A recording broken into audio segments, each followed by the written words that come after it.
I'm Steve Northcat. Welcome back to the channel. We're getting started on this house on the lake today.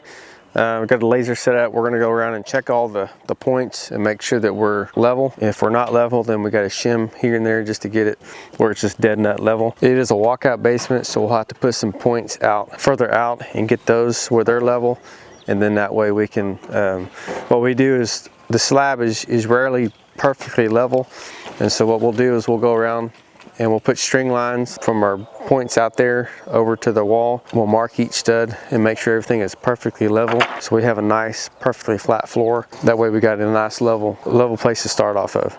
So we'll get going on that. Alonzo's already went around and he's got everything squared up. He's starting to mark out walls in the basement. Yeah, we'll get started and get this thing going. Okay, so we have our laser set up, and this is the receiver here. And I'm gonna go around, and I've got it set to this point in the garage right now.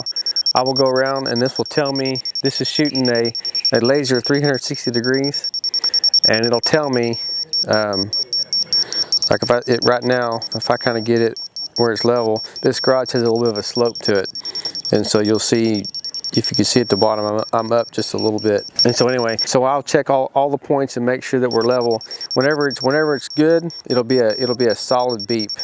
And this thing is very sensitive, so it's really hard to get it perfect. That way we'll know what we have to work with.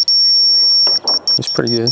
So I'm leaning it just a little bit. The amount that I'm leaning it, judging by how much I'm leaning it, it's probably about a 1/16 of an inch out, which for concrete, that's pretty good. You always want to have the receiver level this way. I guess it'd be plumb would be the correct word. And then, so if I just kind of lean it a little bit, I mean, I'm just right there.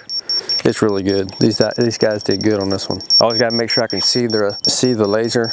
Yeah, that might be just a little bit more. Yeah, it's not bad though. Hey, Lonzo, this one looks like I'm about 3/8 or 1/2 inch low. So when you do your string, take it from back there. That was just a hair high, but this is a little bit lower. So make sure you pull your level off of that, or we'll just go off of this out there. About 5/16. So your floor joist would be sitting on here, so it'll have a gap as you get bigger.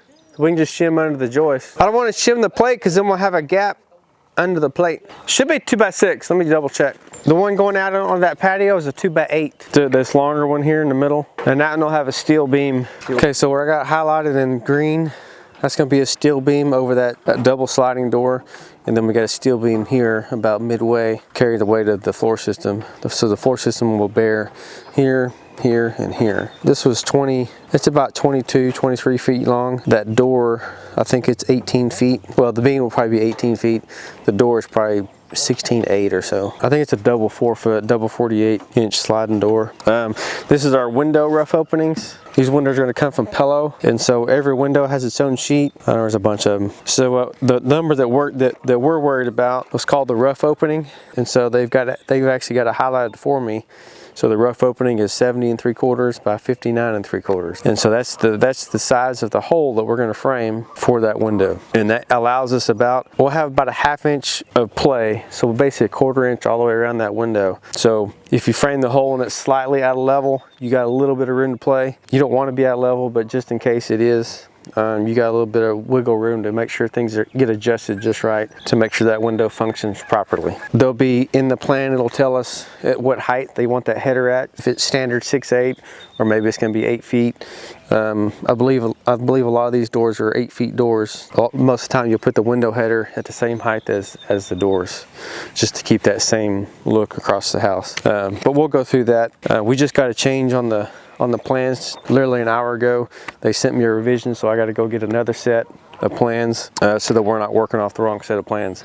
But just to get the guys started, we're going to use this set, and then once we get the revised set, they're getting me copies now. In a couple hours we'll have the revised set. I won't leave these on site because I don't want there to be any confusion. We've done that in the past, and guys make stuff, they frame to the wrong set of plans. You gotta go back and change it. So we'll get this set of plans out of here once we get the revised set. But as far as layout's concerned, for the exterior walls, this one will work just fine. So I've got to go through, we've got a layout, we got the height for the steel post, but now I just want to double check. I wanted to double check on the rough openings and the windows, what that sliding door rough opening was. I wanted to check down there to make sure when we lay it out on the foundation. I just want to make sure I'm not going to miss anything. I don't want to order the steel and then it's too short. If it's too long, we always cut it off, but I like to just order it to length. That way I don't have to deal with it on site, because we're used to dealing with wood, not steel. So general contractor wants me to order those long. He's going to take care of doing that himself as far as cutting them off. So we're going to order them 6 8 inches long, and then once the steel gets here, we're going to set it in place, put temporary posts underneath it out of wood, and then he's going to come in and measure the steel posts, the steel columns, cut them to length, stick them in there, and then he's going to weld them for us. I don't typically do that. I usually let the general contractor, or he'll hire somebody else to come in and do the welding part, just because it's something that I could personally do, but it's not something I want to rely on. My guys aren't welders, we're wood framers, so I try to build my systems to where they're not relying on me to do something. That way they can do it. The jobs can keep going whether I'm there or just my job superintendents are here. Family room and suite 6. All right, so suite 6, it's that window there. Right here is 2x10. Around the garage, I gotta ask the builder if he wants 2x10, or the walls are 2x6. The walls are 2x6, but he may want a 2x10 to cover the concrete.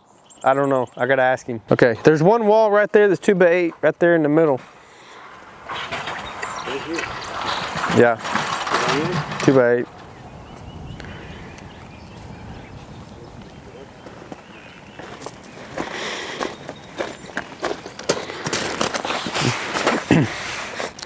Hey Alonzo, the plan that we got is not right.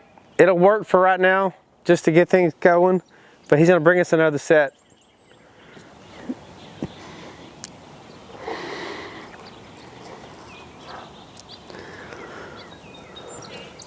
What were you saying about square? I need to check the square because over there, I like.